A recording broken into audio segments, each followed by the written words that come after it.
काय केलं आम्ही? आमच्या ग्रामपंचायतीने काय केलं तुम्हाला सांगतो. माझ्या ग्रामपंचायतीची 4000 लोकसंख्या आहे, 800 घरं आहे, कुटुंब. एका घराकडून साधारण आम्ही 5000 रुपये टॅक्स घेतो. 5000 एका घराकडून. 40 लाख रुपये मला जमा होत. थोडं कमी करतं का? 40 लाख रुपये मला जमा होते टॅक्स. 32 लाख रुपये माझा खर्च आहे वर्षाचा पंचायतचा. 8 लाख माझ्या पंचायतला नफा आहे. एक घर 5000 रुपये ग्रामपंचायतला वर्षाला देतं म्हणजे देतच. आणि आमच्या इथली पद्धत काय आहे? वर्षाच्या सुरुवातीला पैसे भरायचे, वर्ष संपल्यावर नाही. तुमच्याकडं पद्धत कशी आहे? वर्ष संपल्यावर भरायचे. भरायचे तर भरायचे, नाही तर नाही भरायचे. आमच्या इथं असं नाही, भरायचेच. आम्ही लोकाला वळण लावलं. ते लोकाला त्यांच्या पायावर उभा करायचा प्रयत्न केला.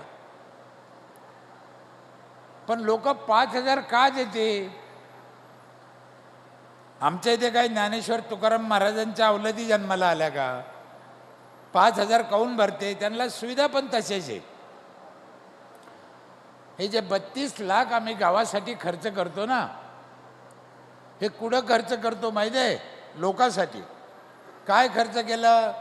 माझ्या गावात 5 प्रकारचं पाणी आहे. पहिले 4 प्रकारचं होतं.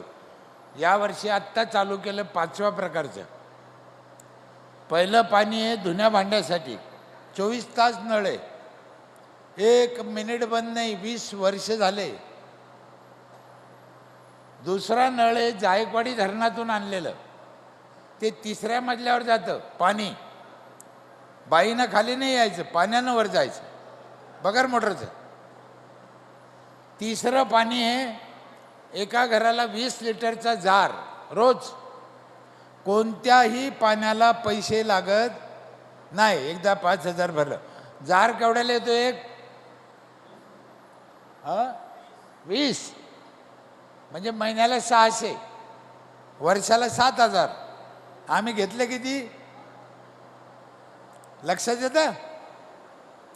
आणि चौथं पाणी आहे माझ्या इथे, रोज सकाळी पहाटे 5 ते 8 अख्ख्या गावाला आंघोळीला गरम पाणी येतं नळाला. बाईनं चुलीवर तापायचं नाही.